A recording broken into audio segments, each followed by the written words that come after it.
If you follow this creator, you've probably seen this chart which breaks down how society normalizes behaviors that eventually end up in abuse. I've created my own called the Narcissistic Abuse Pipeline to show how narcissistic abuse doesn't always start with rage and control and just a total emotional breakdown, but it starts very subtly and small in the beginning. And let's break it down. This pipeline starts with a joke that cuts too deep, or being told you're too sensitive, or just prioritizing and glorifying ego over compassion and empathy. And can end with something even more painful than heartbreak, which I call the soul wound, where you are just totally lost your identity and succumb to ultimately you were the problem, right? You were the problem. You become proof of the damage that they've caused to you that they can use to say you were the problem.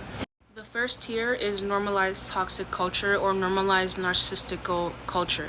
It starts when most people laugh or they stay silent in conflict or in tough situations. It's just a joke, or they're just self-confident.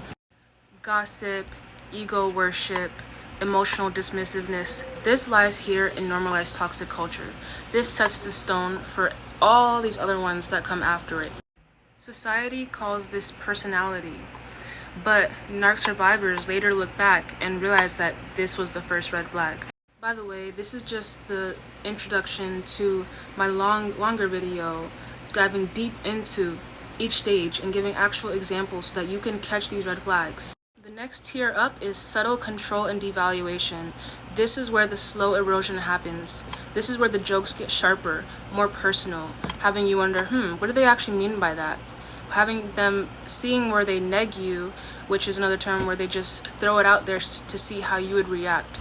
And this is where slowly but subtly they devalue you and reel you into getting used to the abuse. When you set a boundary, this is where it's met with guilt, shame, or silence as a way to punish you for setting your boundaries. And initially, as a narc abuse survivor, especially if you've experienced a narc family cult, this is still in the beginning stages. So you setting those boundaries, it'll have you think, maybe we don't know each other that much for me to set this boundary, or maybe this is not enough for me to be able to say, no, I don't like that.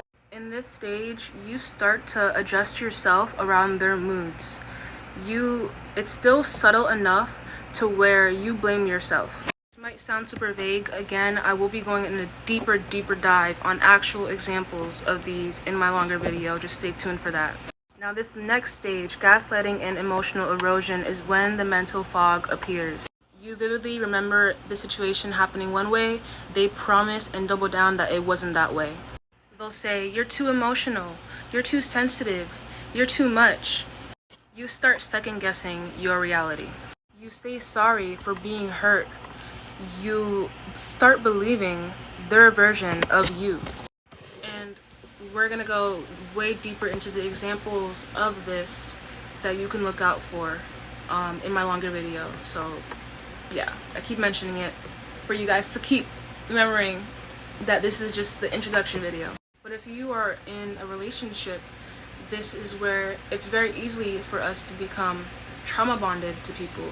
And this is where they really reel you in and do their magic by isolating you and making you dependent on them. You become dependent on the one person that's hurting you, and they like it that way. Also, this is Aisha. I didn't introduce myself. But the next two, towards the top, towards the soul wound, I wasn't sure whether to put loss of self, or emotional death first. And I actually think that emotional death comes first and then loss of self. Oh my god, don't mind me. Again, this is just the introduction breakdown for the narcissistic abuse pipeline. Stay tuned for the longer video with actual examples that you can catch it before it actually, messes you up. So emotional death / breakdown, this is where you become unrecognizable even to yourself. You're anxious, tired, walking on eggshells. You don't have the energy to focus on yourself and your future because your life revolves around them. You cry in private and perform in public. You know something's wrong, but you're too deep into this to know and name it. And all your pleas, all of your boundaries, they've just punished you for it. So instead of breaking outwards, you break inward.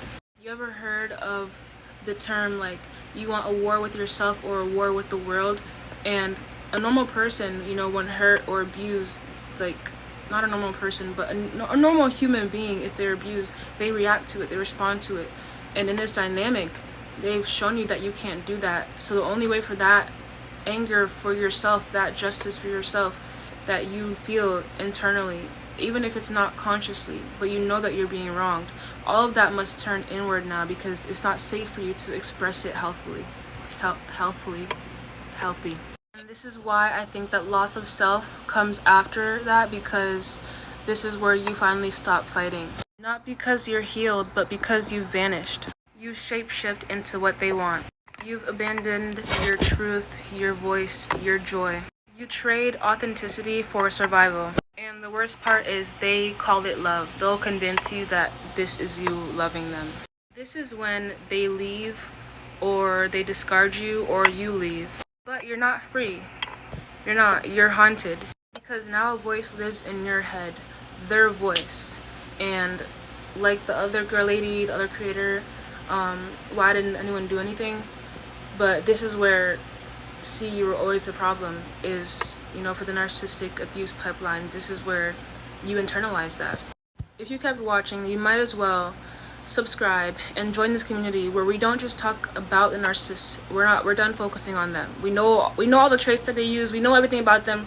Here we actually focus on us and how to heal beyond the abuse. But narcissistic abuse doesn't just break your heart. It rewires your whole connection to yourself, your own connection to love and safety and the truth. And that's why healing isn't just moving on, it's reclaiming yourself. All of this leading to the soul wound, the final wound. This is Aisha, and here we're gonna shift our precious attention back onto us, not on them anymore, no longer. Comment if you're ready. Comment I choose me. Comment let's heal together. And thank you for listening. Also, stay tuned for my longer video with actual examples, because I'd want to save anybody, from getting into a dynamic with a narcissist. So we gotta teach each other the red flags that early on that occur.